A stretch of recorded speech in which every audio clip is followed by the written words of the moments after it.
কিছু বছর পর। তখন আর বিটিএস নামক কোনো ব্যান্ড নেই। তখন বিটিএস এর 7 জন মেম্বার কারো স্বামী, কারো বাবা নামে পরিচিত। সামাজিক নিয়ম হোক বা পরিবার, সবকিছুর জন্য আমাদেরও যেতে হবে শ্বশুর ঘরে। হয়তো তখন সারাদিনে আপনাদের কথা ভাবার সময় হবে না, হয়তো তখন সারাদিনে আপনাদের ছবি দেখা হবে না।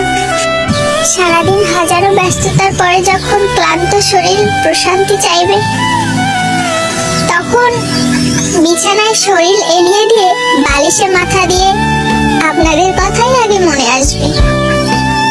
হয়তো চোখ থেকে গড়িয়ে পানি পড়বে, হয়তো স্বামী পাশ থেকে ডেকে জিজ্ঞেস করবে কাঁদছো কেন।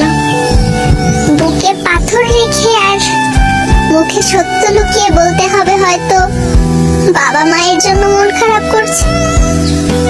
আড়ালে হোক, আপনারা আমাদের মনে সারা জীবন থেকে যাবেন।